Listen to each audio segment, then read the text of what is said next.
एक है साधे सब साधक, सब साधे सब जाय।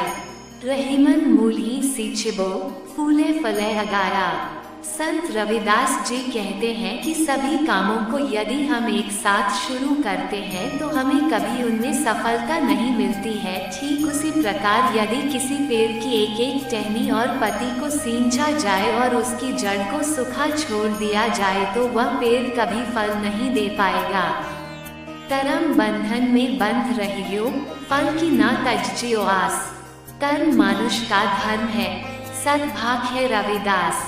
रविदास जी का कहना है कि मनुष्य को हमेशा अच्छे कर्म करते रहना चाहिए, उससे मिलने वाले फल की इच्छा नहीं करनी चाहिए, क्योंकि कर्म करना मनुष्य का धर्म है तो उसका फल मिलाना भी हमारा सौभाग्य।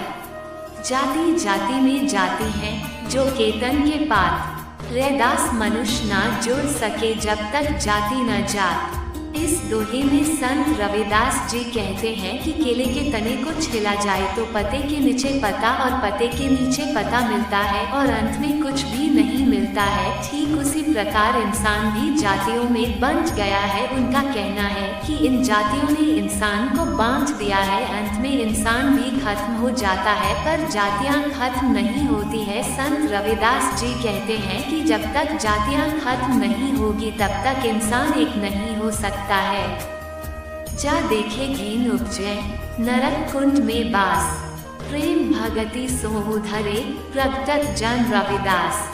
रविदास जी कहते हैं कि जिस रविदास को देखने से लोगों को घृणा आती थी, जिनका निवास नरक कुंड के समान था, ऐसे रविदास का ईश्वर की भक्ति में लीन हो जाना सच में फिर से उनकी मनुष्य के रूप में उत्पत्ति हो गई है। मन ही पूजा मन ही धूप, मन ही सेवन सहज स्वरूप। इस दोहे में रविदास जी कहते हैं कि भगवान हमेशा एक स्वच्छ और निर्मल मन में निवास करते हैं। यदि आपके मन में किसी प्रकार का वेर, लालच या द्वेष नहीं है तो आपका मन भगवान का मंदिर, दीपक और धूप के समान है। इस प्रकार के लोगों में ही भगवान हमेशा निवास करते हैं। कृष्ण, करीम, राम, हरि, राघव, जब लग एक न पेखा। वेद कतेब कुरान, पुराणन सहज एक नहीं देखा। संत रविदास जी कहते हैं कि भगवान एक ही है। उनके राम, कृष्ण, हरि, ईश्वर, करीम और राघव अलग अलग नाम है। सभी वेद, कुरान और पुराण जैसे सभी ग्रंथों में एक ही ईश्वर का गुणगान किया हुआ है और ये सभी ग्रंथ ईश्वर की भक्ति का पाठ सिखाते हैं। रहीमन निज संपत्ति बिना को न विपत्ति सहाय। बिनु पानी ज्यों जल्स को नहीं रवि सकै बचाया।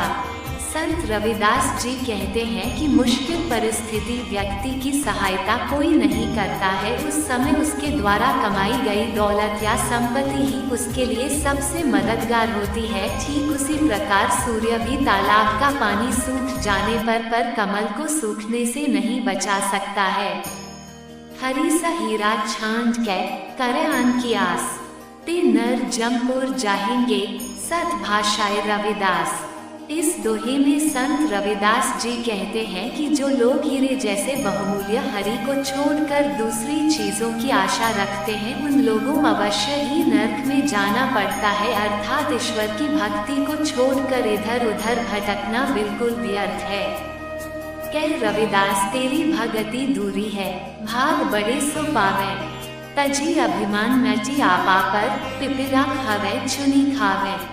संत रविदास जी कहते हैं कि ईश्वर की भक्ति व्यक्ति को अपने भाग्य से प्राप्त होती है। यदि मनुष्य में थोड़ा सा भी घमंड नहीं है तो वह जरूर ही अपने जीवन में सफल होता है। ठीक इसी प्रकार जिस प्रकार एक विशालकाय हाथी शक्कर के दानों को बीन नहीं सकता है और एक छोटी सी दिखने वाली चींटी शक्कर के दानों को आसानी से बीन पाती है, इसी प्रकार मनुष्य को भी अपने जीवन में बड़प्पन का भाव त्याग कर ईश्वर की भक्ति में लीन रहना चाहिए।